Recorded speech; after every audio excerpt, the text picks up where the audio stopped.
আজি পুৱা অলপ আগতে ভূপেন বৰা ডাঙৰীয়াই জনালে যে আজি বৈঠকখন ফাইনেলি নাকচ কৰা হৈছে, কেঞ্চেল কৰা হৈছে, আজিৰ বৈঠকখন নহয়। আমি বৰ আচৰিত হৈছোঁ যে কংগ্ৰেছ দলে বুজাবুজিৰ কথা কৈ প্ৰত্যেকবাৰে কিবা এটা কথা তেনেকৈ পিছুৱাই আনি গৈ আছে। আমাক 11 তাৰিখৰ দিনা কনফাৰ্ম কৰি দিলে যে 13 তাৰিখে মিটিং হ'ব। 12, 13, 14 সম্পূৰ্ণ কাৰ্যসূচী আমি বাতিল কৰিলোঁ আৰু মানসিকভাৱে আমি প্ৰস্তুত হৈ গ'লোঁ যে বুজাবুজি সম্পন্ন হ'ব আৰু আমি একেলগতে আটাইকেইটা দলে নিৰ্বাচন খেলিবলৈ সক্ষম হ'ম। কিন্তু দুৰ্ভাগ্যবশতঃ আকৌ এবাৰ কংগ্ৰেছৰ ভিতৰত আকৌ পিছুৱালে কথাটো। এতিয়া আপোনালোকে নিজে চাওক, আলোচনা কিমান দিনৰ আগৰ পৰা, 2 বছৰৰ আগৰ পৰা কংগ্ৰেছৰ লগত চলি আছে। কেতিয়াবা আলোচনাত বহে, কেতিয়াবা নবহে, এনেকৈ কৰি টানি এতিয়া ইলেকশ্যন ডিক্লেয়াৰ কৰাৰ সময় আহি পাই গ'ল। আমি হ'লোঁ নতুন দল। আমি নতুন দল হিচাপে আমাৰ কাৰণে আপোনালোকে সকলোৱে জানে যে আমাৰ পইচা পাতিৰ অসুবিধা থাকে, নতুন দল আমি। গতিকে আমি বহুত কষ্টৰে আমাৰ নিৰ্বাচনী প্ৰস্তুতিবিলাক চলাই আছোঁ।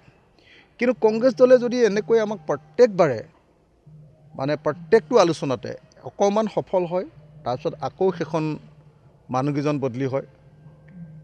এবাৰ দেৱব্ৰত শইকীয়া হ'ল, তাৰপিছত আকৌ গৌৰৱ গগৈ ডাঙৰীয়া হ'ল, তাৰপিছত আকৌ ভূপেন বৰা ডাঙৰীয়া হ'ল, তাৰপিছত আকৌ পেপাৰতহে দেখিছোঁ যে ভূপেন বৰা ডাঙৰীয়াৰ লগত আকৌ ৰকিবুল হুছেইন আহিলে, তাৰপিছত আকৌ প্ৰগ্ৰেমটো কেঞ্চেল হ'ল।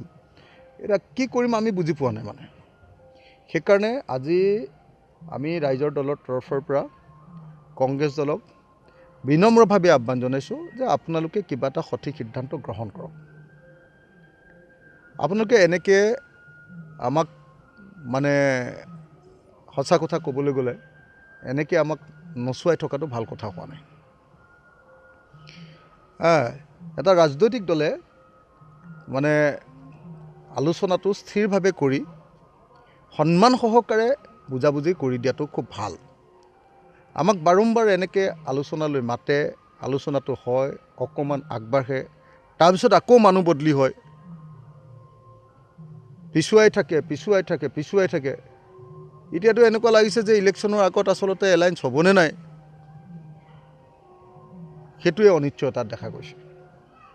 সেইকাৰণে মই কালি গৌৰৱ গগৈ ডাঙৰীয়ালৈ এখন চিঠি দিছোঁ, পত্ৰ প্ৰেৰণ কৰিছোঁ।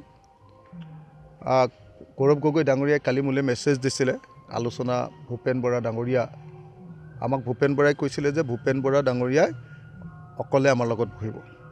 কালি আকৌ গৌৰৱ গগৈ ডাঙৰীয়াই মোলৈ মেছেজ দিলে যে আলোচনাটো ভূপেন বৰা ডাঙৰীয়া আৰু ৰকিবুল হুছেইন ডাঙৰীয়া 2জন বহিব। তাৰপাছত আকৌ ভূপেন বৰা ডাঙৰীয়াই জনালে যে আলোচনাটো নহয়।